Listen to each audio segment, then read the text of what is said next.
TV조선 취재기자들이 전하는 뉴스의 중심, 보도본부 한나인, 저는 신효섭입니다.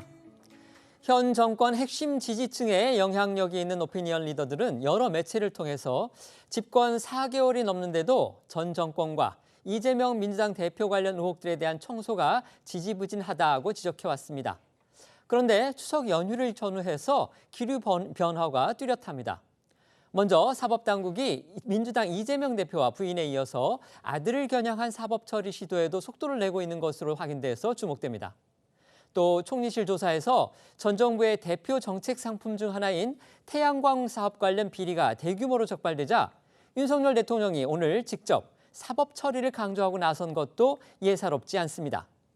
여기에 더해 지난 정권 내내 사법부 균형추를 진보 쪽으로 옮겨놨다는 논란에 휩싸였던 김명수 대법원장 관련 사건들의 수사에도 속도가 붙고 있다고 합니다.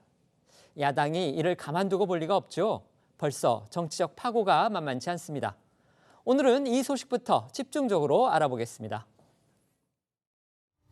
검찰이 김명수 대법원장 직권남용 고발 사건에 대한 수사를 재개한 것으로 국민의힘이 송영무 전 국방장관을 고발했습니다. 지난 정부에서 추진된 태양광 사업에서 수천억 원대 비리가 드러난 데 이어서 이게 어쨌든 임성근 부장판사님과 그리고 실망을 드린 모든 분들께 깊은 사과와 죄송하다는 말씀을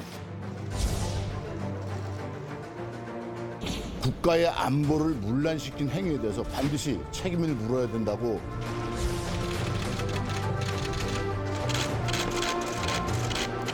총 2,267건, 금액으로는 2,616억 원이 법령을 위반하거나 부적정하게 집행된 것으로 나타났습니다.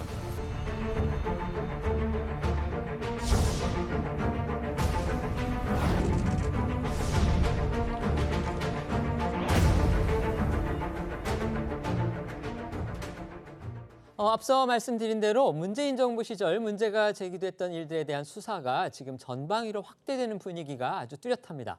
먼저 저희 TV조선이 어제 단독으로 보도했던 내용인데요. 문재인 정부 첫 해에 임명됐던 김명수 대법원장에 대한 직권남용 의혹 수사를 검찰이 최근에 재개했다고 합니다. 그렇습니다. 김명수 대법원장의 직권남용 의혹, 기억이 잘 안 나시는 분들도 계실 것 같아서 되짚어드리겠습니다.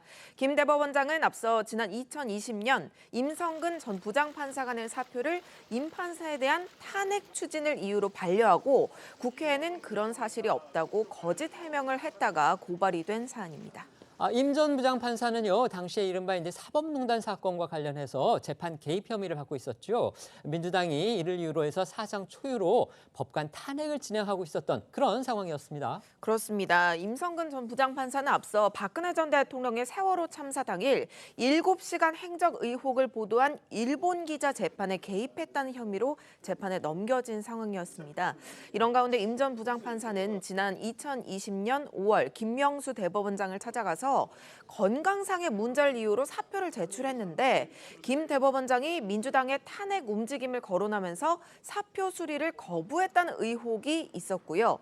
김 대법원장이 이후 국회에 답변서를 보냈는데 탄핵 문제로 사표를 수리할 수 없다고 한 적이 없다고 주장한 겁니다. 하지만 이 임 전 부장판사가 곧바로 당시 김 대법원장과의 대화 녹음 파일을 공개했고 여기에 의해서 김 대법원장의 거짓말이 탄로난 바 있습니다. 녹취록 내용부터 들어보겠습니다. 톡 까놓고 이야기하면 지금 뭐 탄핵하자고 저래 나오고 설치고 있는데 그거 내가 사표 수리했다고 하면 야, 국회에서 무슨 이야기 듣겠냐 말이야. 그지? 나로서는 여러 영향이라고 그걸 생각해야 되잖아. 그중에는 정치적인 저 상황도 살펴야 되고. 왜냐면 사표 수리본 탄핵 이야기 못하잖아. 그런 비난을 받는 것은 정말 적절할까 생각이 들었습니다. 결국 일부 시민단체들과 이 당시 야당이었던 국민의힘이 김명수 대법원장을 직권남용과 이 허위 공문서 작성 및 행사 혐의 등으로 검찰에 고발을 했는데요. 이 판사의 사표 제출을 정당한 이유 없이 수리하지 않은 것은 직권남용에 해당이 되고 또 사법부 수장인 대법원장이 국회와 국민을 상대로 거짓 답변서를 제출한 것은 공문서 위조와 행사 혐의가 된다. 이게 이제 고발인 측의 주장이었습니다. 그런데 관련 수사는 지난해 6월 이 당시 법원 행정처장과 임 전 부장판사의 서면 조사 이후에 1년 2개월 동안이나 멈춰 있었는데요. 그러다 검찰이 지난달 7일 임 전 이 부장판사를 참고인 신분으로 소환 조사하면서 다시 수사가 이렇게 재개한 것으로 알려졌습니다. 검찰은 4시간 반가량 이어진 조사에서 임 전 부장판사가 이 김명수 대법원장을 찾아가서 사표를 제출한 경위와 또 당시 주고받은 대화 내용 등을 확인했다고 합니다. 임 전 부장판사는 아까 말씀드린 것처럼 이제 재판에 회부가 됐는데 3심까지 결국 다 무죄를 선고받았습니다. 이런 이제 직권남용 의혹 외에도요, 김명수 대법원장이 수사기관에 고발된 의혹은 또 있습니다. 바로 호화 공간 리모델링 의혹, 그다음에 공간 만찬 의혹입니다. 그렇습니다. 김 대법원장은 2017년에 16억 원을 들여서 서울 한남동 공간을 리모델링했습니다. 외벽을 고급 석자재로 바꾸는 데만 7억 원이 넘게 쓰였고요. 앞마당에 손주들의 놀이 공간도 만들어서 논란이 됐었는데 2019년 감사원 감사에서는 리모델링 비용 중 일부를 다른 예산에서 무단으로 끌어다 쓴 것이 적발되면서 결국 업무상 횡령 혐의로 경찰에 고발됐습니다. 또 한진그룹 법무팀에서 근무했던 이 김 대법원장의 며느리가 2018년 초에 대법원장 공간에서 한진그룹 법무팀 직원들을 불러서 만찬을 하고 김 대법원장이 선물을 받았다는 의혹도 제기가 됐습니다. 만찬 직전에 대법원이 이제 이른바 땅콩 회항 사건으로 불리던 사건이 있었죠. 조현아 전 대한항공 부사장의 이른바 항공기 회항 사건에 대해서 조 전 부사장에 대해서 이제 집행유예를 확정 선고하는 일이 있었습니다. 바로 그 부분이 지금 의혹을 더 키우고 있는 그런 상황이죠. 맞습니다. 당시 전원 합의체 재판장이 김명수 대법원장이었고요. 때문에 한 시민단체가 해당 만찬 자리를 대가성이 있다고 보고 김 대법원장을 뇌물죄로 검찰에 고발했습니다. 문제는 해당 수사들이 지금 제자리 걸음을 하고 있다. 바로 이겁니다. 네, 그렇습니다. 이 공간 리모델링 사건의 경우 김 대법원장이 경찰에 고발된 게 지난 2019년 11월이거든요. 근데 경찰은 지금 2년 10개월이 지난 지금까지도 수사 중이라고 밝혔는데 전례가 없어서 법리 검토에 시간이 걸렸다. 그래서 곧 결론을 낼 것이다. 이런 입장입니다. 이에 대해서 이제 고발인 측은 경찰에 이거는 눈치 보기로 볼 수밖에 없다. 이러면서 반발하고 있는 상황입니다. 또 그리고 이 한진그룹 법무팀의 이 공관 만찬 의혹 역시 검찰이 아직 고발인 조사도 하지 않은 것으로 알려지고 있죠. 김명수 대법원장 이런 사안 외에도 이제 다양한 논란들을 몰고 다녔던 것으로 제가 기억을 하는데요. 예를 들면 이제 정치적 성향이 맞는 인물을 임명하는 이른바 코드 인사 논란. 유독 강하게 제기됐었죠. 네, 그렇습니다. 김명수 대법원장은 진보 성향인 우리법연구회와 국제인권법연구회 회장 출신인데요. 취임 이후 이 연구회 출신 인사들을 대거 중용하면서 국민의힘이나 이 법조계 일각에서는 당시 여권 인사들의 사법 처리를 막는 이 방탄 대법원장이라는 비판까지 듣기도 했었습니다. 특히 김미리 중앙지법 부장판사는 중앙지법 통상 3년의 근무 관행을 깨고 4년이나 자리를 지켰는데요. 그 사이 자신이 맡았던 청와대 울산시장 선거 개입 사건 재판을 지연시키거나 조국 전 장관 동생 재판에서 돈을 준 사람보다 돈을 받은 조 전 장관 동생에게 더 낮은 형량을 선고해 논란이 일기도 했습니다. 지난해 국민의힘은 김 대법원장이 적폐 상징이자 증거라면서 총 198쪽 분량의 비리 백서를 내놓기도 했었고요. 100일 넘게 김명수 대법원장 탄핵 촉구 릴레이 시위를 이어가기도 했었는데요. 당시 국민의힘 의원들이 김 대법원장의 출근길을 막아서다가 충돌하는 상황도 있었습니다. 영상으로 보겠습니다. 온갖 사법 행정에 농단을 부리고 권력과 내통해서 법치주의와 사법부 독립을 깨고 있기 때문입니다.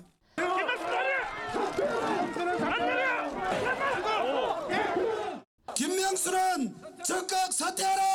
유감이지만 직을 걸어야 될 일은 아니라고 답변했습니다. 김명수 대법원장은 이런 논란들에 대해서 지금까지 이제 어떤 입장을 내놓고 있는지 그 부분도 궁금합니다. 네, 김 대법원장은 임성근 전 부장판사의 사표 반려 당시가 담긴 이 녹취록이 공개된 이후에 9개월 전에 불분명한 기억에 의존했다면서 거짓말이 아니라 자신의 기억력 탓으로 돌렸습니다. 결국 거짓말에 대한 설명은 없이 짤막한 사과를 한 바 있는데 또 이 공관 만찬 의혹을 두고는 입장을 묻는 질문에 묵묵부답으로 일관한 바 있습니다. 김 대법원장이 과거 자신을 둘러싼 논란에 대해서 밝힌 입장들 이어서 들어보겠습니다. 이게 어쨌든 임성근 부장판사님과 그리고 실망을 드린 모든 분들께 깊은 사과와 죄송하다는 말씀을 드립니다. 며느리께서 일하시는 한국 문무팀에서 만찬하셨다는 사실 알고 계셨나요? 네, 김 대법원장은 검찰이 직권남용 의혹 등에 대해 수사를 제기한 이후에도 임성근 전 부장판사가 사표를 낸 건 맞지만 정식 절차가 아니었다. 그러니까 국회에 거짓말을 한 건 아니었다. 이런 입장을 고수하고 있는 것으로 전해집니다. 이에 대해서 검찰 관계자는 대부분의 사실관계 파악은 끝난 상황이라면서 어떤 형태로든 김 대법원장에 대한 조사를 검토하고 있다고 밝혔습니다.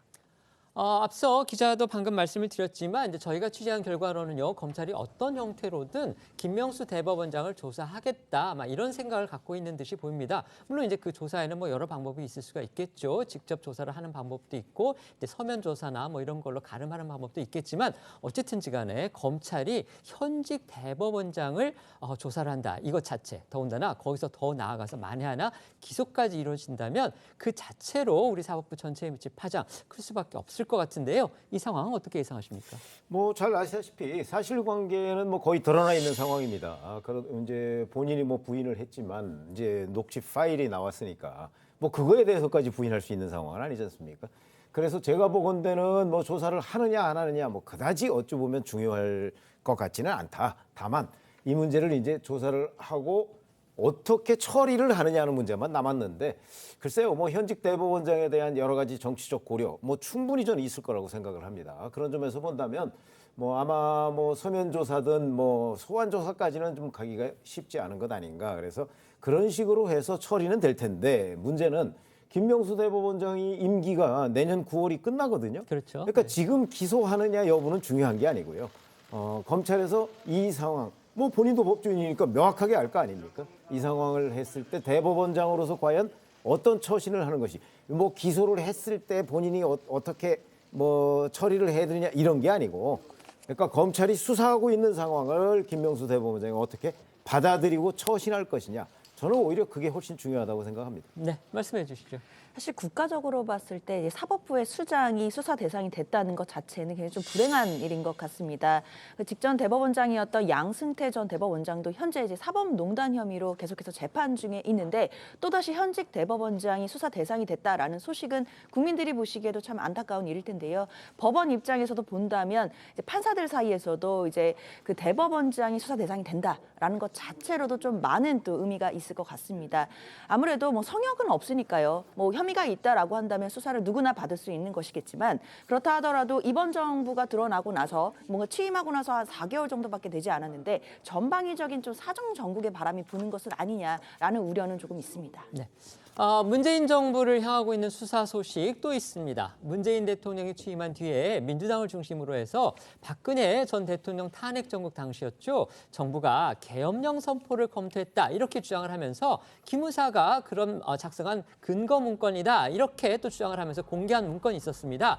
당시 그것이 이제 비밀 문건이었는데도 불법으로 유출이 됐고 또 그 내용 자체도 왜곡이 됐다면서 국민의힘이 어제 송영무 전 국방장관 등을 고발을 한 겁니다. 네, 그 논란이 시작이 됐던 상황부터 좀 다시 짚어보면은 관련 문건은 박근혜 전 대통령 탄핵 전국 당시인 지난 2017년 초 기무사가 작성을 했습니다. 이후에 문재인 정부가 들어섰죠. 그리고 이제 이게 2018년 7월 여당이던 민주당과 민간단체인 군인권센터가 그 관련 문건을 공개하면서 논란이 시작됐습니다.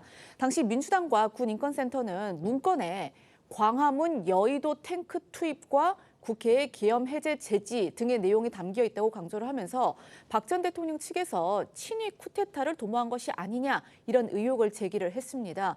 또한 이 비슷한 시기에 군 검찰은 기무사 요원들이 세월호 사건 때 유족 등 이 민간인을 사찰한 정황이 있다고 발표를 하면서 이 논란이 더욱 커졌습니다. 당시 문재인 대통령은 합동수사단 구성과 이 기무사 해편을 지시하면서 힘이 또 실리기도 했었었죠. 그렇습니다. 문 대통령은 당시에 이제 인도를 국빈 방문하고 있었는데요. 그 도중에 돌연 국가 안위와 관련됐다 그러면서 민군 합동수사단을 꾸리라 이런 특별 지시까지 내릴 정도로 이 사안에 아주 큰 의미를 부여했었죠. 네, 당시 나온 이 군인권센터 목소리와 문재인 전 대통령의 목소리 이어서 들어보시겠습니다. 군이 헌법재판소의 탄핵 심판을 목전에 두고 박근혜 정권의 유지를 위한 친위 쿠데타를 주도 면밀하게 기획한 것이다. 기무사의 세월호 유족 사찰과 겸연금 토는 그 자체만으로도 있을 수 없는 구시대적이고 불법적인 일탈 행위입니다. 네, 하지만 대대적인 수사에도 불구하고 당시 개헌과 관련된 특별한 증거나 진술은 나오지 않았고요. 당시 개헌 문건과 관련된 핵심 관계자 3명은 부수적 사안인 허위 공문서 작성 혐의 등으로 기소가 됐지만 그나마 이것도 1심에서 모두 무죄를 선고받았고요. 징계를 받았던 2명 역시 지난 7월 무혐의 처분을 받았습니다. 기무사의 세월호 민간인 사찰 의혹과 관련해서도 이 세월호 참사 특별수사단은 재수사를 통해서 사실로 볼 수 없다며 무혐의 결론을 내렸습니다. 결국 이제 국민의힘은 해당 문건에 법적 문제가 없었는데도 이를 유출하고 또 왜곡했다 이런 이유로 지금 관계자들을 고발을 한 겁니다. 그러니까 당시 정권이 정치적 목적으로 사안을 왜곡해서 키웠다 이렇게 지금 보는 거죠. 그렇습니다. 국민의힘은 어제 송영무 전 국방장관과 이석구 전 기무사령관, 임태훈 군인권센터 소장을 직권남용 및 군사기밀보호법 군사기밀누설 등의 혐의로 검찰에 고발하겠다고 했습니다. 이 고발장에는 이석구 전 사령관이 2017년 초에 생성된 이 문건을 2018년 3월 송영무 전 장관에게 보고했고 송 전 장관이 법률 자문 등을 거쳐서 단순 검토 보고서였을 뿐 불법성이 없다는 점을 인지했다라는 내용이 포함이 됐습니다. 그러니까 국민의힘은 이들이 문건에 문제가 없음을 인지했음에도 불구하고 4개월이 지난 2018년 7월 돌연 이 문건을 외부로 유출하고 내란 음모 목적이 있었던 것처럼 왜곡하고 활용했다고 주장하고 있습니다. 국민의힘의 목소리 들어보겠습니다. 개헌 문건 사건과 세월호 사찰 의혹에 대해서 알고 있는 내용임에도 불구하고 이것을 이용해가지고 기무사를 해편하는 역할을 중추적으로 담당했습니다. 따라서 국가의 안보를 문란시킨 행위에 대해서 반드시 책임을 물어야 된다고 우리 위원회에서는 판단을 했습니다. 따라서 오늘 고발하게 된 것입니다. 하지만 민주당이 문건을 건넨 것으로 의심받는 송 전 장관의 보좌관 A씨는 그럴 권한도 없고 그렇게 할 수도 없다고 이 관련 의혹을 부인하고 있습니다. 송 전 장관은 저희 취재에 응하지 않았고 이 전 사령관은 이 문건만 보고했다는 그런 입장입니다. 임태훈 군인권센터 소장은 오늘 오전 기자회견을 열고 국민의힘의 이 고발을 규탄했습니다. 어쨌든 이제 검찰에 고발이 된 만큼 관련 인물들에 대한 수사는 이제 불가피할 것으로 보이는데요. 사건과 관련한 핵심 인물 중 한 명이죠. 이른바 개헌 문건을 만든 당사자로 지목이 됐던 조현천 전 기무사령관이 미국에 있는데 귀국해서 수사에 적극 협조하겠다 이런 뜻을 밝혔다고 합니다. 그렇습니다. 이 조현천 전 기무사령관 해당 문건 작성을 주도한 인물로 알려져 있습니다. 문재인 정부 당시 대대적인 합동수사단 수사가 있을 때 미국으로 갔다가 돌아오지 않아서 도피 논란까지 일었습니다. 어제 연합뉴스 보도에 따르면 조 전 사령관은 개헌 문건에 대한 진실 규명을 위해서 자진 귀국해서 검찰 수사에 협조하겠다는 입장을 변호사를 통해 밝힌 것으로 전해집니다. 말씀드린 대로 조 전 사령관은 이제 미국으로 사실상 도피를 한 그런 상태입니다. 아직까지 지금 돌아오지 않은 상황이죠. 그렇지만 또 세월호 유족 사찰 논란과 관련이 돼 있었던 이재수 전 기무사령관은요. 수사를 받던 도중에 억울함을 호소하면서 아주 극단적 선택을 했던 또 그런 일도 있었습니다. 네, 맞습니다. 이재수 전 기무사령관은 당시 구속영장 실질심사에 출석을 하면서 수갑을 찬 모습이 또 언론에 노출돼 논란이 일기도 했는데 이 문제가 왜 그랬냐면은 이 무죄 추정의 원칙이 적용되는 구속영장 실질심사에서 수갑을 채운다는 것은 인권 침해가 아니냐 이제 이런 비판이 있었습니다. 그리고 이어서 이 전 사령관은 구속영장이 기각되고 사흘 뒤 한 점 부끄럼이 없다 이런 유서를 남기고 극단적 선택을 했었습니다. 민주당은 이런 국민의힘의 고발에 대해서 지금 어떤 입장을 내놓고 있습니까? 네, 민주당은 국민의힘이 개헌 문건과 관련해 송영무 전 장관 등을 고발한 건 친위 쿠데타를 정당화하겠다는 것이냐면서 강하게 반발하고 있고요. 당장 고발을 취하해야 한다고 촉구하고 나섰습니다. 민주당의 목소리도 들어보겠습니다. 도둑이 도리어 매를 들겠다니 소가 웃을 일입니다. 국민의힘이 정권을 잡았다고 기무사가 모의한 친위 쿠데타를 정당화하겠다는 말입니까? 여론조작, 민간인 사찰을 일삼았던 기무사에게 다시 정치 개입과 공작의 날개리를 달아주려는 것입니까? 국민의힘은 허황된 망상을 내려놓고 송영무 장관 등에 대한 고발을 당장 취하하기 바랍니다. 이른바 기무사 개헌 문건 논란이 국민의힘의 고발로 해서 다시 수면 위로 떠올랐습니다. 관련 사안을 두고서 지금 보신 것처럼 여야 정치권 입장 아주 극명하게 엇갈리고 있는데요. 먼저 한번 평가해 주시죠. 사실 이 부분에 대해서는 정치적으로 진영 간의 입장이 달라지거나 정치적으로 공세를 벌일 일은 아닌 것 같습니다. 왜냐하면 촛불 집회 당시에 계엄이라는 얘기가 나왔고 계엄 관련 문건들이 있었던 것은 분명한 것 같은데 다만 그것을 단순한 검토 보고서로 볼 것인지 어떻게 보면 법률적으로 문제가 있는 문건으로 볼 것인지에 대해서는 좀 해석이 엇갈릴 수 있을 텐데요. 다만 관련해서 이제 핵심 키를 가지고 있었던 조현천 전 기무사령관이 당시에는 미국에 계속 있는 바람에 수사가 제대로 되지 않았었거든요. 근데 이제 보도를 보니까 직접 한국에 다시 들어와서 수사를 받겠다라고 하는 거 보니까 일단은 핵심 관계자가 일단 들어오게 됐으니까 진실 규명에 한 발짝 다가가는 것 같고요. 이 부분과 관련돼서는 진실을 규명해서 당시에 정말 계엄을 검토한 적이 있는지도 좀 규명해야 될 것 같고 관련해서 책임질 사람들이 있다면 또 그 부분도 면밀하게 검토를 해봐야 될 것 같습니다. 네, 말씀해 주시죠. 근데 잘 아시다시피 사실 계엄을 검토하는 것만 가지고 죄가 되질 않아요. 무슨 얘기냐면 헌법이나 법률에 다 근거가 있는 겁니다. 2016년 11월 달에 그 광화문에 잘 아시다시피 100만 명 이상이 모였다는 그런 상황에서 유사시에 대비하는 거는 국방부의 임무라고 저는 생각을 하거든요. 그건 법이나 헌법에 다 규정이 돼 있는 거예요. 국방부 임무는 우이수령이나 예를 들어서 계엄이나 이런 것들이란 말이죠. 근데 그 공개됐다는 계엄 문건이 보면 무슨 광화문에 탱크 운운하지만 사실 따지고 보면 우리 계엄 같은 거 다 옛날에 대학 다닐 때 겪어봤지 않습니까? 계엄령이 생기면 당연히 광화문에 탱크가 진주를 하죠. 그렇기 때문에 이런 것들을 2016년 11월 달에 촛불 집회라는 사태를 겪은 그런 박근혜 정부가 2017년 2월 달쯤에 다시 또 그런 여진이 계속 있었거든요. 그렇기 때문에 만약에 헌법재판소에서 어떤 식으로든 결정이 나왔을 때 또 다른 소요 사태가 벌어질 가능성 등에 대비해서 헌법과 법률의 바탕을 둔 계엄령이나 이런 것들을 검토하고 대비하는 거는 전 당연한 의무라고 생각을 합니다. 근데 그걸 친위 쿠데타 운운해 가면서 지금 문제를 삼은 거거든요. 그러니까 저도 장현주 변호사님 말씀하고 큰 차이가 없는데 자, 이거는 정치적으로 논란을 벌인 일이 아니라 그냥 법률적으로 당시 국방부의 지시를 받은 기무사가 계엄령 여부를 검토하고 있었던 것이 과연 위법 행위냐. 이 부분만 따지면 문제는 간단하게 해결된다 이렇게 생각합니다. 네.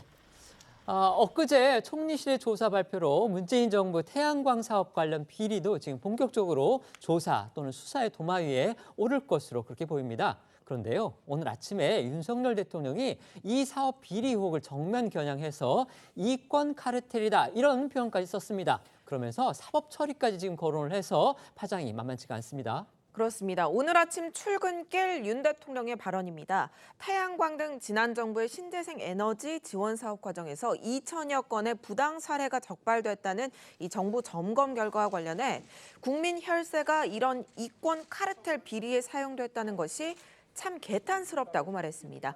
윤 대통령은 또 적발 소식을 언론을 통해서 봤다면서 법에 위반되는 부분들은 정상적인 사법 시스템을 통해서 처리될 것으로 생각한다라고도 전했습니다.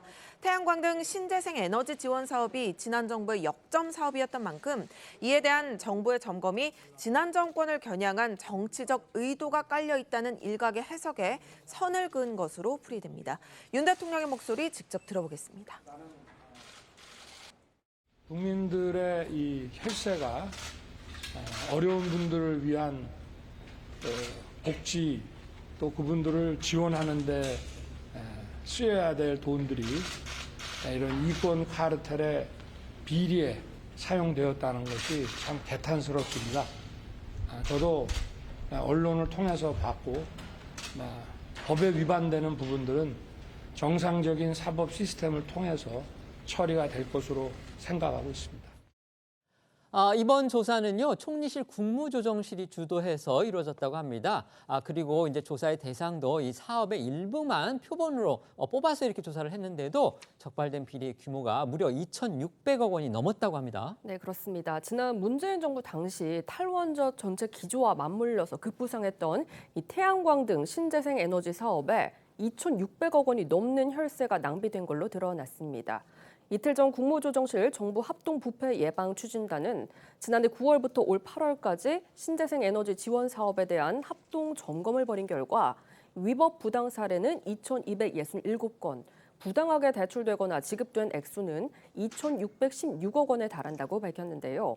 이 박문규 국무조정실장은 사업 계획을 준비할 시간적 여유 없이 신재생 에너지 정책을 강하게 추진한 게 부실 위법 집행 사례가 대거 드러난 이유라고 생각한다고 했습니다. 문제는 이제 말씀하신 대로 이번에 적발된 이 2,600억 원 규모의 비리 사례가 전국 226개 지방자치단체 가운데 12곳, 그러니까 사업비면으로 봤을 때는 문재인 정부 5년간 투입된 12조 원 중 2조 1,000억 원에 대해서만 표본 조사한 1차 결과라는 겁니다. 그러니까 다시 말씀드리자면 이거는 결국 조사 대상을 전국으로 확대를 한다면 예산 부정 이 사용 사례가 눈덩이처럼 불어날 가능성이 있다는 걸 시사하는 건데요.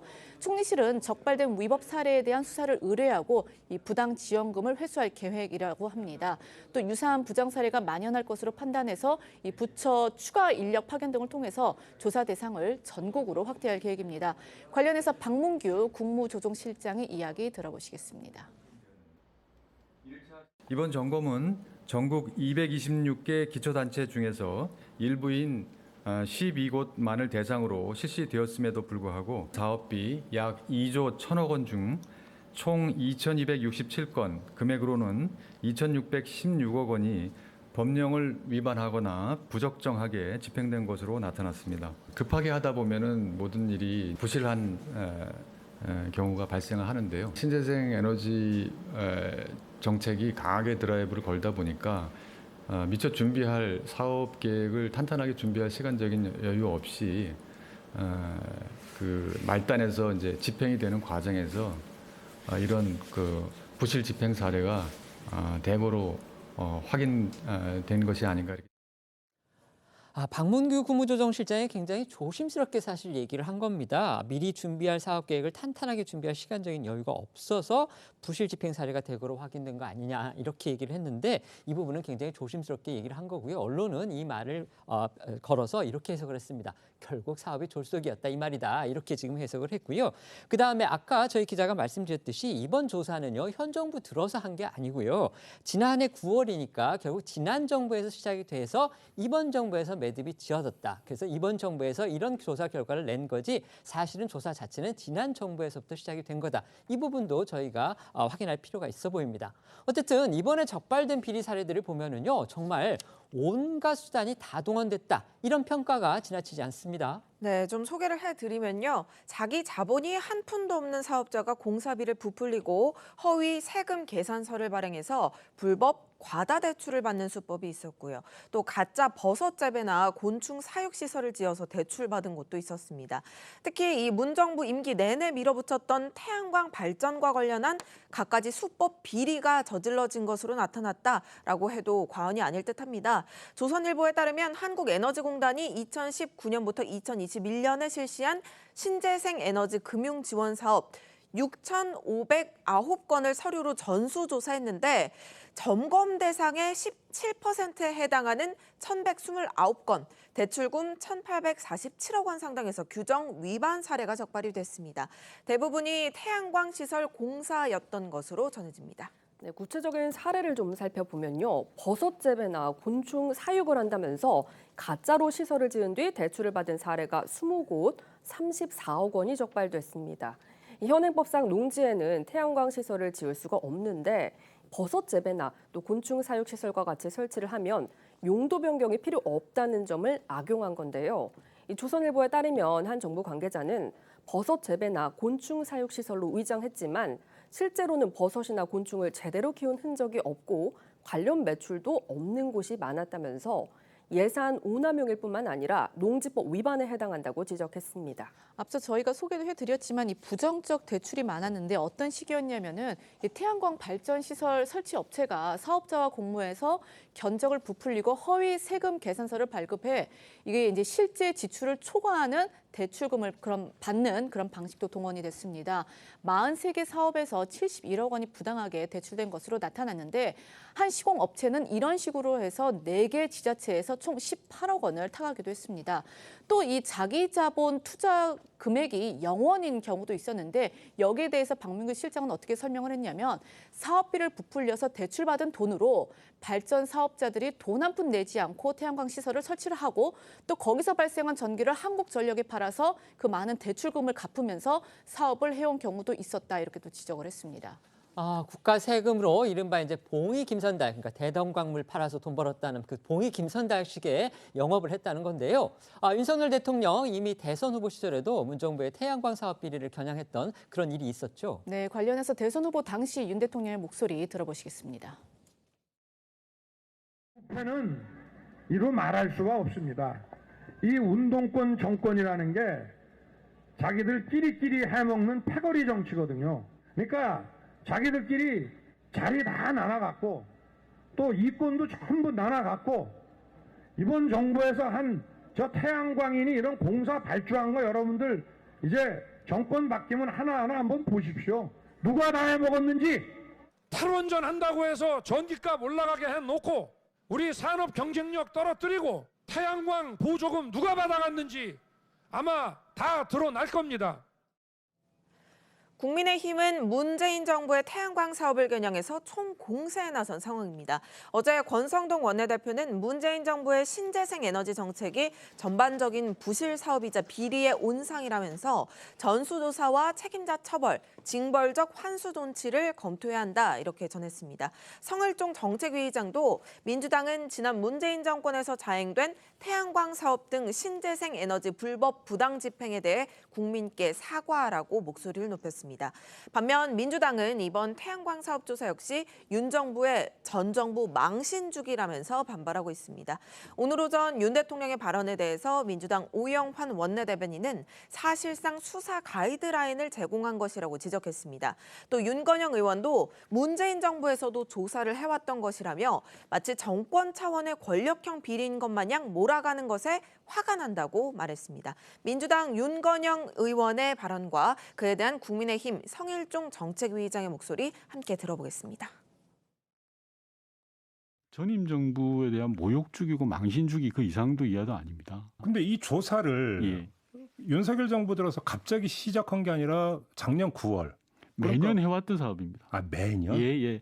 문재인 정부 때도 이 조사를 해서 실제로 조금 전에 말씀드린 그 농지 태양광 사업을 하는 데 있어서 버섯 그 사 위에 태양광 패널을 붙여놔야 되는데 버섯 농사도 안 짓고 지원금을 타내기 위해서 하는 일부 부도덕한 사람들이 있지 않습니까? 그 사업을 조사를 해왔던 건데 갑자기 이게 뭐 새로 생긴 것처럼 마냥 정권 차원의 권력형 비리인 것 마냥 몰아가는 게 특히나 대통령실이 나서서 하는 말은 정말 이해할 수도 없고 화나는 일입니다. 알겠습니다.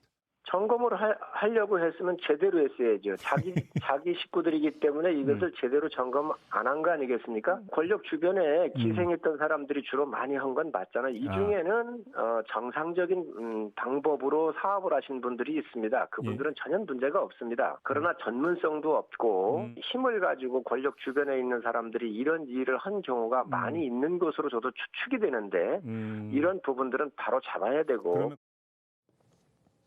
오늘 아침에 윤석열 대통령이요 총리실에서 적발한 문재인 정부 당시의 태양광 사업 비리 의혹 부분에 대해서 이권 카르텔이다 이렇게 규정을 하면서 사법 처리까지 강조를 했습니다. 반면에 들으신 것처럼 민주당에서는 문재인 정부의 모욕주기다. 그리고 지난 정부에서 이미 다 조사했던 건데 왜 마치 자기들이 정부가 다 한 것처럼 이런 식으로 하느냐 이렇게 지금 반발을 하고 나서고 있는데 이거 어떻게 봐야 될지 평론가분들께 한번 여쭤보겠습니다. 평가해 주시죠.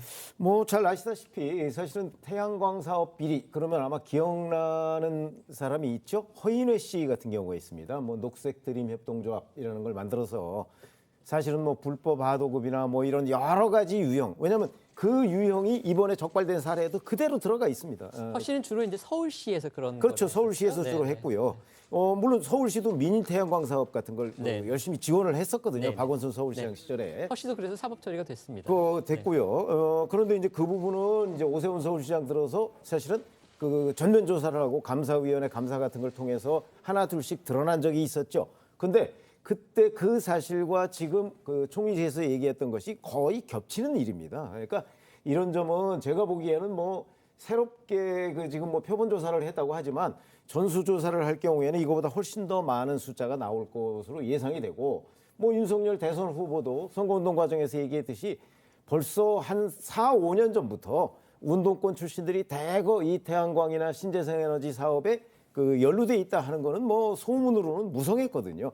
그 중에 하나가 이제 허인혜 씨가 사법 처리된 거였는데, 아마 그 물론 뭐 정상적으로 협동조합을 만들어서 태양광 사업을 추진했던 운동권 출신들도 있겠죠. 그러나 그런 소문이 단순한 헛소문일까 뭐 하는 생각은 듭니다. 아마 지금부터 그 아주 구체적으로 뭐 정부 부처에서도 조사를 할 것이고, 특히 이제 검찰이 수사에 나서면 이 진상이 드러날 것이다. 근데 지금 뭐 윤건영 의원이나 뭐 이런 사람들이 얘기하듯이 단순한 이게 망신주기에 그칠 것이냐, 저는 그렇게 보지는 않습니다.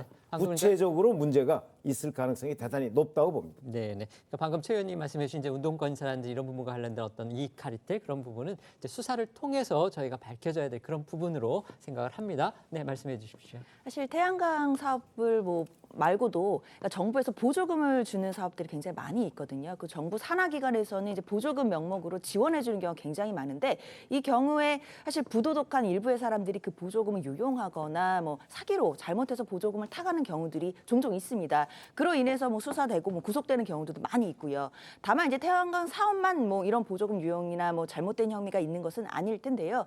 당연히 혈세가 새는 부분에 대해서는 엄격하게 수사를 해서 적발해야겠지만, 이 부분에 대해서는 사실 전 정부, 그러니까 지난 9월부터 조사가 이미 됐던 부분도 있는 것이고, 마치 이것이 전 정부의 어떤 권력형 비리인 것처럼 뭐 호도되는 부분들에 대해서 좀 바로잡을 필요가 있는 것 같고, 지금으로서는 이제 일부의 부도덕한 사람들이 혈세를 뭔가 탐해서 잘못해서 그 보조금이 샌 거 아니냐, 이 정도의 의혹이기 때문에 앞으로 수사 과정을 좀 더 지켜봐야 될 것 같습니다. 네, 이런 가운데 어제 민주당은 감사원이 특별감사에 착수하기 전에 국회 승인을 받도록 하는 이 감사원법 개정안을 당론으로 추진하겠다고 밝혀서 논란이 커지고 있습니다. 여권에서는 벌써부터 이거 검수완박, 그러니까 검찰의 수사권을 완전히 박탈한 데 이은 감사완박이다. 그러니까 감사원의 사정 권한을 완전히 박탈하려는 입법이다. 이런 말들이 지금 나오고 있습니다. 네, 그렇습니다. 이 민주당 원내 선임 부대표인 신정훈 의원이 대표 발의한 이 감사원법 개정안인데요. 여기에 민주당 의원 60명이 이름을 올렸습니다. 논란이 되는 부분이 이렇습니다. 이 개정안에는 감사원이 특별 감찰을 할 때 감찰 계획서를 국회 소관 상임위원회에 제출을 해서 승인을 얻도록 하고, 또 감사 결과를 국회에 보고해야 한다는 내용이 담겼습니다. 또 이 감찰 금지 사항에 정부의 중요 정책 결정 및 정책 목적의 당부, 그러니까 정부의 중요 정책의 옳고 그름에 대한 그 감찰 금지, 이 부분이 이제 추가가 됐는데, 결국은 문재인 정부 핵심 정책이었던 탈원전과 관련한 감사를 못하게 하려는 거 아니냐, 이런 이제 비판이 나오는 그런 부분입니다. 이것뿐만이 아니라 이 감사 대상자에게 감사 사유를 사전에 통지하고, 또 감사원 공무원 임명권자를 대통령에서 감사원장으로 변경하는 내용도 포함이 됐습니다. 이 감사원 최고 의결기구인 감사위원회의 의결을 또 공개하도록 하는 그런 내용도 담겼습니다. 그뿐만이 아니고요. 감사원 직원이 정치적 중립성을 위반을 했을 때는요, 7년 이하의 징역 또는 7천만 원 이하의 벌금에 처하겠다. 이런 내용도 담겨 있다고 합니다. 결국 저희 기자가 말씀드린 내용, 또 제가 방금 말씀드린 내용, 이런 걸 다 종합을 해보면 결국 국회가 감사원을 통제하겠다. 이런 의도로 이 법을 만들려는 것이 아니냐, 이런 지적이 지금 나오고 있는 겁니다. 그런데요, 감사원은 현행 헌법상 어디까지나 대통령 직속 기관입니다. 직무상의 독립성은 보장을 받지만 정부 조직 체계상 대통령 아래인데, 이거를 사실상 국회에 통제해 두겠다는 건 과연 그 헌법 정신과 맞는 거냐, 이런 비판이 또 나올 수밖에 없는 거죠. 네, 그럼에도 민주당은 감사원법 개정안을 당론으로 추진할 것으로 보이는데요. 민주당 진성준 원내 수석 부대표는 조선일보와 통화에서 이 감사원의 정치 개입을 입법으로 막을 수밖에 없는 상황이라 당론으로 추진할 예정이라고 말했고요. 이재명 대표도 최근 비공개 회의에서 윤석열 정부가 감사원까지 동원해서 야당에 대한 무리한 공격을 벌이고 있다면서, 검찰이 저를 기소한 것도 그렇지만 감사원 감사도 보면 도대체 정치를 하겠다는 건지 뭘 하겠다는 건지 알 수가 없다면서 이 불만을 토로했다고 전해지는데요. 다만 오늘 오전 오영환 원내대변인은 아직까지 당론으로 상정하거나 당론 채택을 결정한 건 아니라며 이 방법을 고민할 거라고 말했습니다. 들어보겠습니다. 명백한 감사원의 이런 폭거를 막아세울 방법들을 저희 당은 고민할 것입니다. 그리고 가장 먼저 발의를 하신 신정은 의원님의 이런 입법 사안이 있는 것으로 알고 더 필요한 사안이 있다면 거기 보태서 더 추가적인 입법 노력을 또 고민해 볼 수도 있는 것이고요. 그 법안을 딱 당론으로 선정을 하거나 아니면은 그 법과 별개로 당론으로 별도의 법안을 발의할 것 등을 이렇게 결정해 놓은 상황은 아닙니다. 국민의힘 그리고 감사원 측의 반응도 한번 소개해 주시죠. 네, 여당과 감사원은 감사원마저 국회 하위 기관으로 전락시키겠다는 뜻이냐 하면서 반발하고 있습니다. 국민의힘은 민주당의 감사원법 개정안을 제2의 검수완박 시도로 보고 민주당의 입법 독재를 저지하겠다는 입장입니다. 박정하 수석 대변인은 이 조선일보와 통화에서 감사원은 완전히 독립적으로 움직여야 하는 기관으로 헌법상 감사원이 소속된 대통령조차도 감사원의 독립성을 지키기 위해서 이 감찰 내용을 감사원으로부터 보고받지 않는다고 했습니다. 또 민주당의 법안은 이런 감사원을 의회가 통제하겠다는 발상으로 앞서 시행령 통제법을 통해 행정부 권한을 침해하려 했던 것과 다르지 않다고 말했습니다. 감사원 역시 헌법기관인 감사원의 고유 기능을 훼손할 우려가 있다 이렇게 보고 있는 것으로 전해지는데요. 조선일보에 따르면 전직 고위 감사원 관계자는 특별감찰은 오랜 기간 축적된 감사원의 감사 노하우를 통해 입수한 공공기관의 비위 정황 등을 바탕으로 착수하는 것이다 이러면서 신속 기밀성을 요하는 특별감찰을 국회의 절차를 받아 승인받고 하라는 건 사실상 국회가 시키는 것만 하라는 것밖에 되지 않는다 이렇게 말했다고 전했습니다. 또 한 전직 감사위원은요. 감사완박법은 독립적인 감사원의 결정사항을 국회가 가져가겠다는 것으로 권력의 견제 기능이 무너지게 될 것이라면서 이 법이 시행되면 문재인 정부 당시 월성원전 1호기 경제성 조작이나 이 산업부 공무원들의 원전비리 문서 증거 인멸 같은 범죄를 감사원이 감사할 수 없게 된다 이렇게 지적한 것으로도 전해졌습니다. 오늘 오전에는요 관련해서 문재인 정부 시절에 감사원장을 지냈던 최재형 국민의힘 의원도 반헌법적 발상이다 이렇게 강하게 비판하고 나섰죠. 네, 그렇습니다. 전직 감사원장 출신 최재형 의원이 오늘 오전 기자회견을 열고 민주당의 감사원법 개정안 추진을 강하게 비판했습니다. 최 원장은 민주당이 발의한 감사원법 개정안은 이 감사원의 정치적 중립과 직무상 독립을 심각하게 침해하는 문재인 정권 비리 감추기이자 감사원 죽이기 법안이라고 규정했고요. 겉으로는 감사원의 정치적 중립을 강화하는 것처럼 하면서 사실상 정치가 감사원의 직무에 직접 개입하려는 반헌법적 발상이라고 비판했는데요. 이어 민주당을 향해서는 다수 의석의 힘으로 감사원의 감사에 정치적으로 개입하려는 시도를 멈추라고 촉구했습니다. 민주당이요 지금 감사원의 특별감찰 권한을 대폭 제한하는 내용의 감사원법 개정안을 지금 발의할 예정이어서 정치적 논란이 일고 있습니다. 지금 이것에 대해서 방금 말씀드린 대로 최재형 전 감사원장 같은 경우는 당연히 이제 헌법에 어긋난다. 그다음에 문재인 정권 비리 감추기 법안이다. 이런 식으로 지금 반박을 하고 나섰는데요. 이 논란은 또 어떻게 봐야 될지 한번 말씀해 주시죠.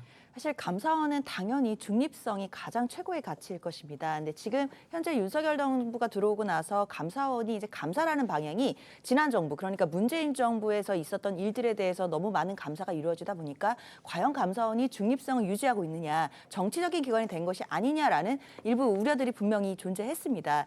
그렇다면 이 부분은 사실 여야를 떠나서 정권이 바뀔 때마다 전 정부의 정책이라든지 또는 정책 목적의 당부에 대해서 만약에 감사원이 감사를 하기 시작한다면 공무원들이 일을 하기가 어렵습니다. 공무원 입장에서는 현 정부의 기조대로 일을 추진해 나갔던 것인데 이것이 만약에 정권이 바뀌고 나서 다음 감사원의 감사 표적이 될 수 있다라고 생각하면 어느 공무원이 적극적으로 행정을 할 수 있겠습니까? 그렇다고 한다면 민주당으로서는 지금 문재인 정부의 치부를 덮는다 이런 목적이 아니라 앞으로 이제 감사원의 어떤 중립성과 정치성 그리고 공무원들이 적극 행정을 해나가는 그 부분에서 이익 형량을 해서 감사를 할 수 있는 분야와 금지되는 분야를 좀 나누어서 지금 좀 입법을 해보겠다 이런 취지로 봐야 될 것 같고요. 발의를 한다고 해서 당장 내일 입법이 되는 것이 아니기 때문에 국회에서 여야 간에 또 치열한 공방을 통해 또 이 부분이 또 어느 정도 정밀하게 다듬어진다면 감사원에 대해서도 분명한 또 통제라든지 또는 정치적 중립성을 높일 수 있는 방향으로 얼마든지 입법이 나올 수 있을 것도 같습니다. 이전에 위원님도 잘 아시다시피 국회가 그런 부분을 시도를 했었죠. 그러니까 소위 감사원의 기능 중에서 예산에 대한 부분, 그 부분은 이제 국회가 예산 의결 권한을 갖고 있기 때문에 그거는 국회 밑으로 가져오자 이렇게 얘기를 했지만 이렇게 감찰 문제, 그러니까 말 그대로 사정 감사 문제에 대해서 통제를 하려는 시도는 저는 들어보지를 못한 것 같거든요. 왜냐하면 다른 나라의 경우에 사실 감사원을 국회 산하로 아예 가져가는 그런 나라들이 있죠. 있습니다. 있기 때문에. 근데 그 부분은 이제 예산에 관련된 부분 아닙니까? 그렇죠. 아니 왜 그러냐면 감사원의 원래 출발 자체가 주로 회계 감사입니다. 그렇죠. 네. 그렇기 때문에 우리나라도 마찬가지고요. 근데 우리나라에서 정책 감사로 가져오게 된 거는 1990년대 이회창 감사원장 시절에 처음으로 정책 감사에 시도를 했었거든요. 그렇기 때문에 이제 그거는 저는 선택의 문제라고 봅니다. 자, 정부 또는 국회와 여야가 함께 감사원을 지금처럼 독립적인 기관으로 둘 것이냐 아니면 국회 산하로 가져갈 것이냐는 건 선택의 문제고, 근데 우리나라는 국회 산하로 가져가는 걸 선택하지 않았거든요. 그래서 독립기관으로 놔뒀어요. 그러면 현행 헌법 체계나 법률 체계로 보면 감사원은 명백하게 독립적인 기관입니다. 그러니까 저걸 국회에다 사전에 정책 감사하려면 특별 감찰하려면 보고해라 라고 하는 건 그런 상권 분립 또는 감사원의 독립성을 현저하게 침해하고 그걸 헌법을 바꾸기 전에는 불가능한 거죠. 그렇기 때문에 대통령의 거부권을 거론하기 이전에 제가 보건대는 지금 민주당에서 추진하고 있는 저런 형식은 당연히 우연이 될 수밖에 없을 것이고, 아마 그런 문제 때문에 설령 국회에서 법안이 통과된다고 할지라도 윤석열 대통령이 거부권을 행사할 가능성 충분히 있다. 저는 이렇게 생각합니다. 네. 이제는요, 이재명 민주당 대표의 사법 리스크 관련 사안 알아보려고 하는데요. 이재명 대표 아까 말씀드렸듯이 본인, 그다음에 부인 이렇게 이어서 지금 아들까지 수사 대상에 올랐다. 이런 소식이 오늘 오전에 전해졌습니다. 그런데 어제 국회에서는요, 경찰이 성남 FC 후원금 의혹으로 민주당 이재명 대표를 검찰에 송치한 것, 바로 그걸 두고서 여야의 공방이 아주 거세게 벌어졌습니다. 네, 당초 성남 FC 후원금 의혹에 대해서 분당경찰서가 지난해 증거 불충분을 이유로 검찰에 불송치 결정했지만 보안 수사 결과 경기 남부경찰청이 지난 13일 이 대표를 기소 의견으로 또 송치한 바 있습니다. 어제 국회 행안위 전체 회의에서는 윤희석 경찰청장을 상대로 여야가 이 성남 FC 의혹 관련 집중 공세를 펼쳤습니다. 국민의힘은 애초 수사를 맡았던 분당경찰서가 봐주기 수사를 한 거 아니냐라고 공격했고요. 민주당은 경찰이 이 대표를 제3자 뇌물공여 혐의로 검찰에 송치한 것을 정치 보복으로 규정하면서 이 경기남부청이 이재명 죽이기 전담 경찰청이냐라고 맞섰습니다. 여야 간 신경전이 격해지면서 고성이 오가기도 했는데요. 결국 행안위는 이날 전체 회의에서 국정감사 계획서를 채택하기로 했지만 의결도 하지 못한 채 파행했습니다. 어제 국회 상황 영상으로 보겠습니다. 뭐가 달라진 거죠? 사건 관계자의 진술이 번복이 됐고요. 압수수색을 통해서 그 진술에 부합하는 객관적인 증거가 추가적으로 발견됐다, 이렇게 지금 알고 있습니다. 어떤 내용이 어떻게 번복됐나요? 그 구체적인 내용까지는 제가 사실 이재명 대표의 개인 호주머니로 돈이 들어갔다는 증거가 나온 것입니까? 누가 봐도 정말 어이없는 정치 보복이에요. 경기남부청 7만 8천 원 때문에 129군데 압수수색한 그 경찰청 맞죠? 이재명 죽이기 네. 전담 경찰청입니까? 경기남부청이 지금? 분당 경찰서에서 소환 조사 한 번 안 하고 강제 수사 한 번 안 하고 이 사건을 처리를 했고 다시 수사를 했던 경기 남부청에서는 기소 의견으로 송치를 됐는데 이게 전형적인 분당 경찰서의 봐주기 수사가 아닌가라는 의혹이 다시 또 제기가 되고 있습니다. 관련자 감찰할 생각 있으십니까, 청장님? 현재까지 별도로 생각하고 있지 않습니다. 한번 해보셔야 되지 않을까요? 국민들이 누가 이걸 납득을 하겠습니까? 경찰청장은 명확하게 답변해 주시기를 바랍니다. 김철민 의원, 위원장이 얘기하는데 어떻게 이렇게 할 수 있어요?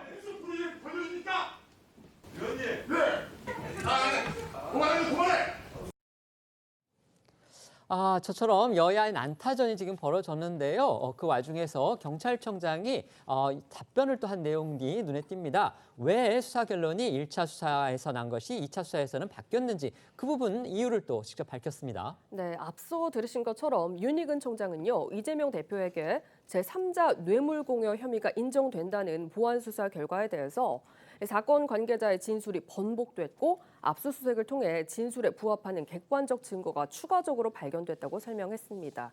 다만 구체적인 내용까지는 모른다면서 말을 아꼈는데요. 검찰이 3자 뇌물공여 혐의로 기소하려면 이 대표와 두산 사이 부정한 청탁이 있었는지 입증이 필요한데 경찰이 이를 뒷받침할 결정적 증거가 될지 관심이 집중되고 있습니다. 자신의 사법 리스크에 대해서 사실 이재명 대표 그동안 침묵을 이어왔었죠. 그런데 어제부터는 이 부분에 대해서 지금 목소리를 내기 시작했습니다. 네, 그렇습니다. 이재명 대표는 어제 최고위 회의에서 정부는 정쟁 또는 야당 탄압, 정적 제거에 너무 국가 역량을 소모하지 마시라 이렇게 날선 발언을 하기도 했고요. 또 경찰이 과거 불송치 결론과 달리 이번에 그 기소 의견으로 검찰에 송치한 것을 어떻게 보는지 기자들이 물으니까 경찰에 물어보세요라는 말로 불쾌감을 드러내면서 이 경찰 수사를 비판하는 그런 모습을 보이기도 했습니다. 직접 보시겠습니다.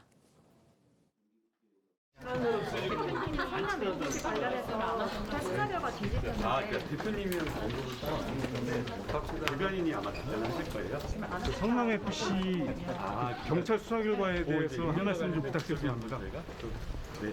수사 결과가 뒤집혔는데 대표님 어떻게 보실까요? 경찰에 물어보시죠. 왜 뒤집었나? 그 대가성 후원금과 용도 변경에 그 대가성이 있다고 경찰은 판단했는데 그 부분에 대해서 어떻게 보십니까? 제3자 뇌물공여 혐의 적용됐는데 대표님 혹시 어떻게 보십니까? 제3자 뇌물 공여라는 주장에 대해서는 어떻게 인정하십니까? 이 대표가 그동안의 침묵을 깨고 자신의 사법 리스크에 대해 비판 발언을 하자 이 민주당 지도부 역시 검경 수사의 부당함을 비판하면서 이 대표 엄호에 나서는 모습이었습니다. 박홍근 원내대표는 세상에 이런 생억지가 없다면서 기업이 월드컵 때 국가대표팀을 후원했더니 축구협회장을 뇌물 혐의로 기소한 꼴이다 이렇게 비유를 하며 반발을 했습니다.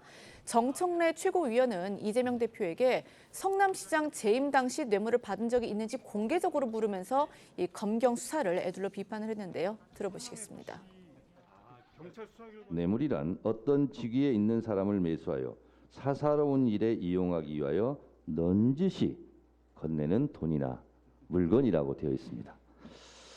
성남FC 관련해서 제3자 뇌물죄로 이재명 당시 시장을 엮었는데요.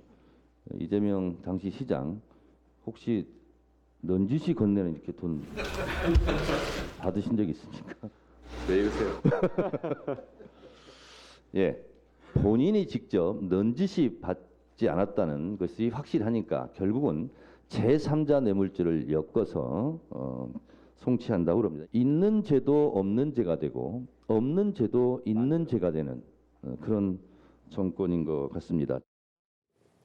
결국 이제 그동안은 이재명 대표는 언급을 자제하고 민주당 지도부는 강공을 펴는 이 중에 이제 투트랙 전략을 한다 이렇게 보였었는데 어제를 계기로 해서는 이제 이재명 대표와 민주당 지도부가 함께 사법 리스크를 정면 돌파하는 식으로 그렇게 전략을 짠 그렇게 보입니다. 네, 그런데 민주당 내에서 이 대표의 성남FC 후원금 의혹과 관련해서 불법성이 있을 가능성을 제기한 발언도 나와 눈길을 끕니다. 민주당 내 소신파로 분류되는 조응천 의원의 발언입니다. 들어보겠습니다.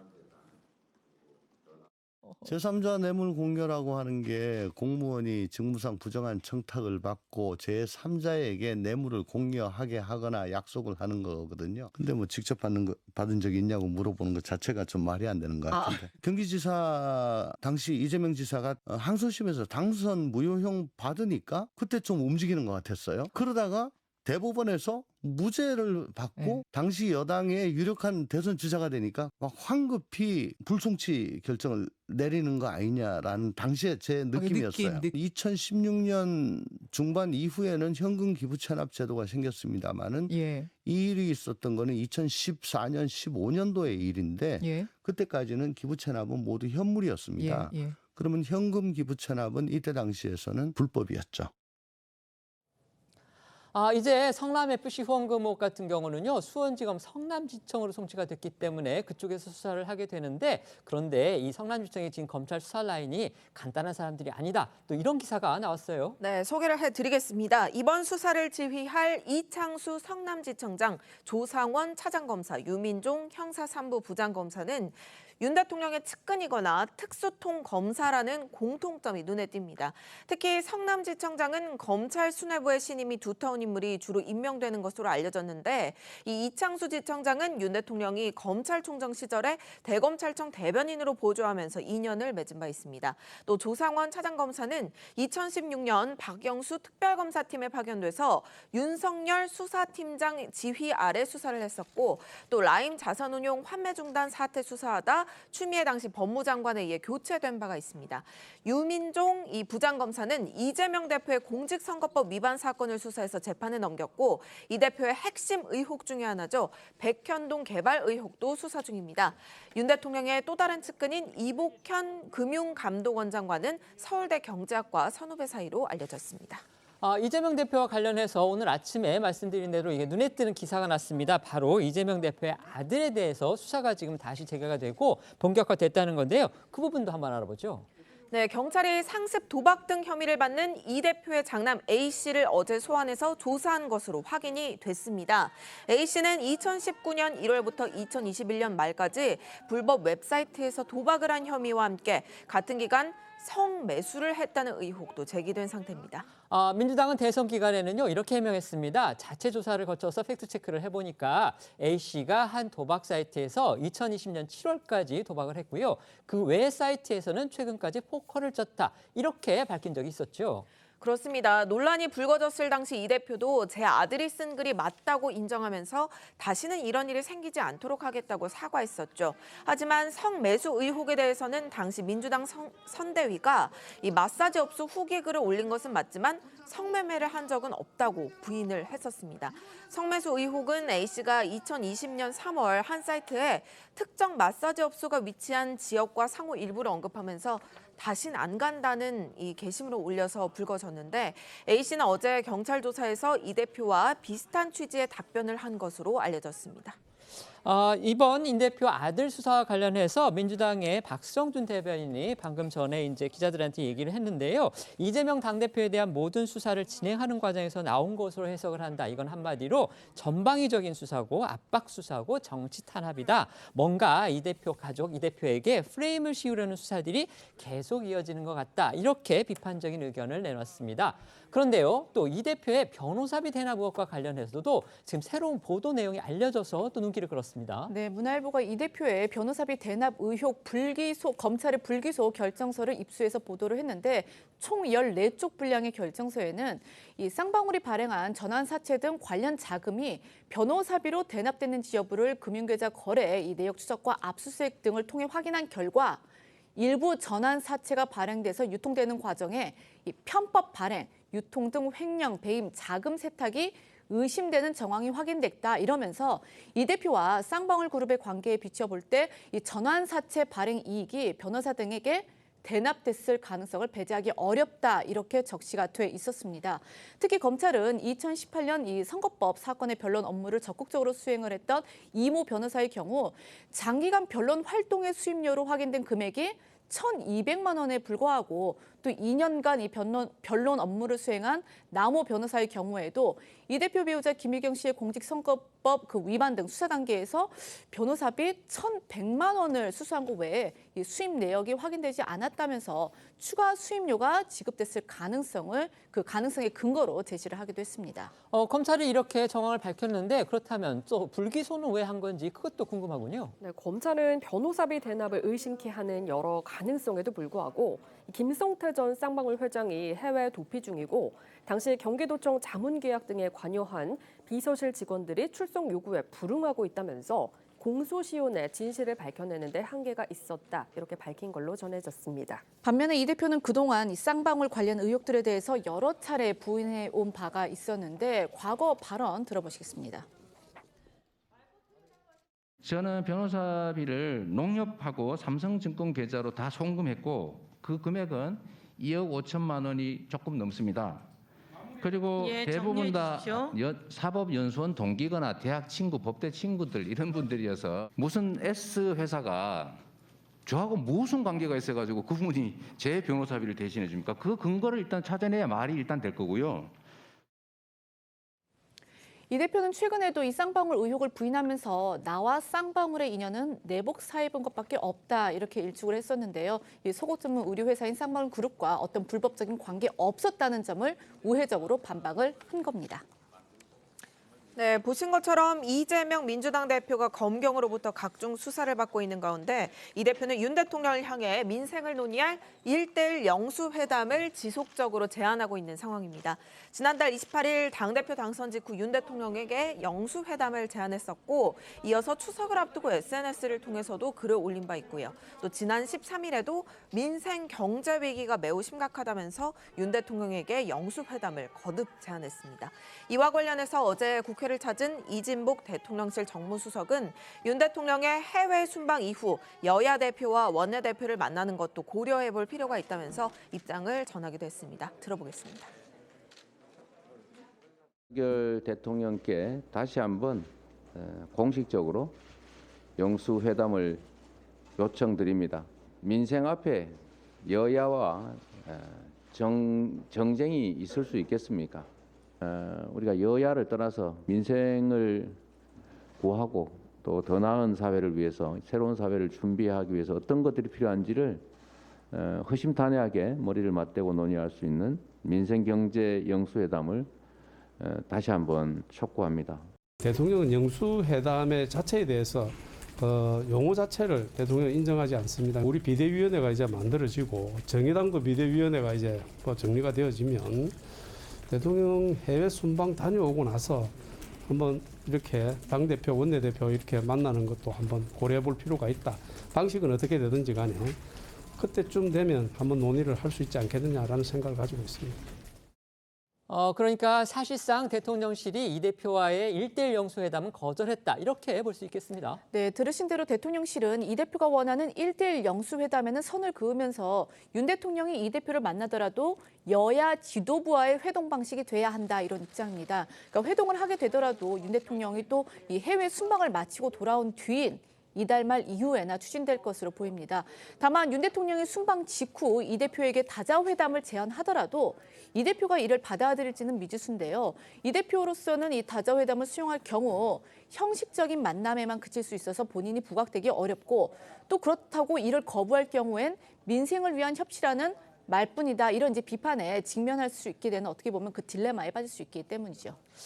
여야 대치가 이렇게 심화하면서 이제 검찰총장 그리고 공정거래위원장 두 주요 공직 후보자의 인사가 지금 청문 보고서 채택의 벽에 가로막혀서 계속 지연되고 있습니다.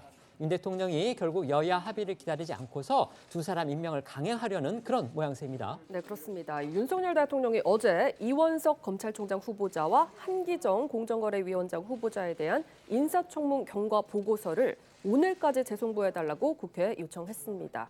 대통령실 이재명 부대변인은 이같이 밝힌 뒤 민주당의 반대로 경과보고서 채택이 이루어지지 않은 게 윤 정부 들어 10번째라면서 분명한 사유 없이 채택을 거부하는 건 무분별한 국정 발목 잡기 우려가 있다고 비판했는데요. 먼저 목소리부터 듣고 오겠습니다. 네, 윤석열 대통령은 조금 전 이원석 검찰총장 후보자와 한기정 공정거래위원장 후보자에 대한 인사청문 경과보고서 송부를 국회에 요청했습니다. 인사청문회를 마치고도 민주당의 반대로 경과보고서 채택이 이루어지지 않은 것은 윤석열 정부 들어 이번이 10번째입니다. 분명한 부적격 사유가 존재하지 않는다면 달리 채택하지 않을 이유가 없는 것입니다. 그런데도 법정 시한까지 어겨가며 채택을 거부하는 것은 자칫 무분별한 국정 발목 잡기로 비칠 우려가 있습니다. 조속히 경과보고서를 채택해 주실 것을 거듭 요청드립니다. 용산 대통령실에서 무분별한 국정 발목 잡기다. 이 얘기 정말 오랜만에 들어보는 것 같은데요.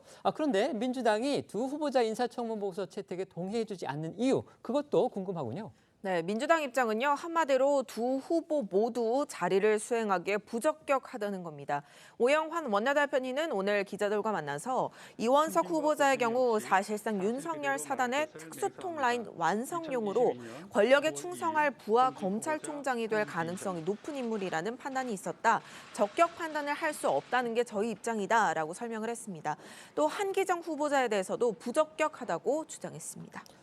윤석열 대통령이 어쨌든 두 사람의 인사를 강행하면 이제 민주당은 더더욱 대여 공세 수위를 키울 가능성이 있죠. 그런데 김건희 여사 특검법을 지금 민주당은 아마 중요한 대여 공세 수단으로 삼을 텐데요. 이 법 통과 역시 지금 국회 법사위 단계에서부터 장벽에 부닥쳐 있는 그런 상황입니다. 특히 민주당이 우군으로 여겼던 시대전환 조정훈 의원이 공개적으로 지금 반대를 하고 있어서 민주당을 아주 골치 아프게 만들고 있는 거죠. 네, 그렇습니다. 그러니까 아시는 것처럼 그 특검법안 심사를 담당하는 국회 법사위원장이 김도읍 국민의힘 의원인 탓에 이 법안 상정 조사 사실은 어려운 상황이고 또 이 법사위 관문을 생략하기 위한 패스트트랙 이 지정 역시 비교섭단체 의원의 동의가 절실하지만 가능성이 희박해지고 있습니다. 패스트트랙을 지정을 하면 이 법사위원 5분의 3에 이르는 11명의 찬성이 필요한데 지금 민주당 위원은 10명뿐이기 때문에 아까 저희가 이제 말씀드린 조정훈 시대전환 대표의 합류가 필수적입니다. 하지만 저희가 전해드렸듯이 조 대표가 반대 의사를 분명히 하고 있는 상황이죠.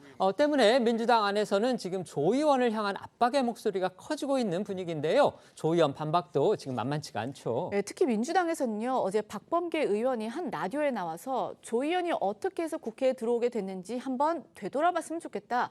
본인의 앞으로의 의정 활동에 도움이 될지 모르겠다. 이렇게 비판 수위를 높였는데 이 박 의원 주장 들어보시겠습니다. 국회에서 특검을 열 몇 차례 했습니다. 어떤 경우도 패스트트랙으로 한 적은 없습니다. 여야가 합의해서 특검의 검사가 누가 돼야 될지 여야가 서로 추천해서 주고받습니다. 왜냐하면 이래야 이제 그 공정성이 담보가 되는 거니까요. 이런 절차를 무시하고 특검을 취재하겠다. 굉장히 무리수라고 생각하고요. 조정훈 의원이 어떻게 해서 국회에 들어오게 됐는지를 좀 한번 되돌아봤으면 좋겠고요. 이 법사위가 열리면 조속으로 같이 만나는 사이인데 그렇게 단언코 이렇게 말씀하시는 거는 본인의 어떤 정치적인 앞으로의 의정 활동에 도움이 될는지. 그러니까 박범계 의원은 지금 조 의원이 지난 총선에서 사실상 민주당의 비례위성정당을 통해서 국회의원이 됐는데 이제 와서 그럴 수 있느냐 이런 식으로 공격을 한 겁니다. 물론 조 의원 전혀 수긍하지 않고 있죠. 민주당에서는 지금 김건희 여사의 대통령 해외 순방 동행을 놓고서도 비판 수위를 높이고 있는 그런 상황입니다. 네, 윤 대통령은 18일부터 5박 7일간 영국과 미국, 캐나다 이렇게 방문하게 되는데요. 아시다시피 대통령의 해외 순방 일정에 김건희 여사도 동행하기로 했습니다. 하지만 이를 두고 여야 정치권에서 갑론을박이 벌어지고 있는 겁니다. 대표적으로 민주당 고민정 최고위원이 김 여사가 굳이 가야 하나라는 점을 지적했습니다. 하지만 국민의힘에서는 정쟁의 요소로 대통령 배우자를 과하게 끌어들이는 모습이라고 지적했습니다. 목소리 각각 들어보겠습니다. 김건희 여사님도 같이 가시던데 왜 또 꼭 같이 가야 되나 하는 생각도 좀 듭니다. 유엔 총회 같은 경우는 이 영부인 프로그램이 또 따로 있습니다. 그럼 그 안에서 혹시나 또 뭔가 사건 사고가 생기진 않을까 하는 걱정도 되고요. 이 김건희 여사에 대한 의혹들이 너무나 눈덩이처럼 불어나 있는 상황이라 여사를 바라보는 눈초리가 그저 따뜻하지만은 않을 겁니다. 정쟁의 요소로서 대통령 배우자를 조금 과하게 끌어들이는 모습들을 보여지게 된다면 네, 과거에 있었던 김정숙 여사의 해외 순방마다 논란이 됐던 부분들 그 당시 민주당이 어떤 방식의 대응들이 있었는지를 또 국민들은 잘 알고 있지 않겠습니까? 그런데요, 같은 야권 인사인데도 김대중 정부 시절에 청와대 비서실장을 지냈던 박지원 국정원장은 대통령 해외 순방에 김 여사가 동행하는 건 당연하다. 또 이런 입장을 밝혔습니다. 그렇습니다. 박지원 전 국정원장 어제 라디오에 나와서 이 고민정 최고위원과 정반대 입장을 피력했습니다. 목소리 들어보겠습니다. 저는 반드시 동행해야 된다 이렇게 생각해요. 왜냐하면은 대통령의 해외 순방에 모든 관례가 부인들이 동반합니다. 그렇기 때문에 물론 비즈니스 트립 1박 2일 이런 것 같으면 모르지만은 실무방문. 저는 같이 방문하는 것이 원칙이다. 그렇게 되는데 지금 뭐 정확한 것은 아니지만 영국에 있는 친구가 카톡을 보내왔는데 엄청난 조문객들이 오기 때문에 대통령도 버스로 움직여야 된다. 뭐 여러 가지 문제가 있더라고요. 그래서 굉장히 큰 문제는 되지만은 저는 당연히 영부인하고 함께 가야 된다. 근데 이게 논란을 짚인 민주당에서는 계속 이제 김건희 여사를 표적으로 해서 공세를 펼치고 있는데요. 이번에는 김건희 여사가 대통령의 해외 순방 이번 일요일부터 시작이 되죠. 거기에 동행하는 것과 관련해서 지금 찬반 양론이 또 이렇게 갈리고 있는 그런 상황으로 보입니다. 두 평론가께서는 어떻게 보시는지 한번 여쭤보겠습니다. 말씀해 주시죠. 뭐 잘 아시다시피 사실 대통령 부인의 그 해외 순방 동행 여부에 대해서는 그건 다 매뉴얼이 있습니다. 이제 박지원 전 국정원장은 동행하는 게 당연하다고 얘기했지만 동행하는 경우도 있고 아닌 경우도 있는데 그거는 무슨 얘기냐면 실제 그 해외 순방하는 일정이 뭐 예를 들어서 영부인 프로그램이 따로 있다든가 아니면 상대 국가의 뭐 대통령 부인도 뭐 함께하는 그런 행사가 있다든가 하면은 반드시 같이 가게 마련이죠. 그렇지 않은 그런 행사가 없다면 굳이 같이 갈 이유가 없는 겁니다. 이번에 같은 경우 고민정 의원도 얘기를 했더군요. 뭐 유엔 총회 같으면 영부인 프로그램이 따로 있다고 했습니다. 그러면 당연히 가야 되는 거죠.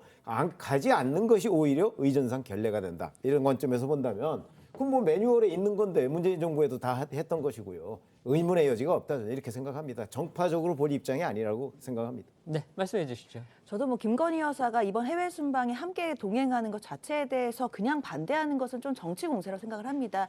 유엔 총회도 있고 유엔 총회 같은 경우에는 정상들의 배우자도 함께 참여하는 것이 관례로 알려져 있기 때문일 텐데요. 또 영부인으로서 해야 될 외교적인 또 책무도 있는 것이기 때문에 그 의무를 다해야 된다고 생각합니다. 다만 이제 야당에서 이제 공격하는 지점은 지금 현재 김건희 여사가 좀 수사도 받고 있는 중이고 김건희 여사에 대한 특검법도 발의가 된 상황이라는 점 때문인 것인데 사실 특검법이 발의된 것과 그리고 이제 해외 순방에 동행하는 것은 좀 별도로 분리해서 봐야 될 것 같기 때문에요. 국민 입장에서 또 국민들이 알아서 판단하실 거라고 생각이 듭니다. 네, 어쨌든 이런 논란이 벌어지는 것 자체를 대통령실이 잘 성찰을 해서 이번 순방 무사히 마쳤으면 좋겠습니다. 저희는 1분 뒤에 다시 돌아오겠습니다. 오늘 준비한 소식은 여기까지입니다. 저희는 내일 오후 1시에 더 핫한 소식으로 찾아뵙겠습니다. 시청해 주셔서 고맙습니다.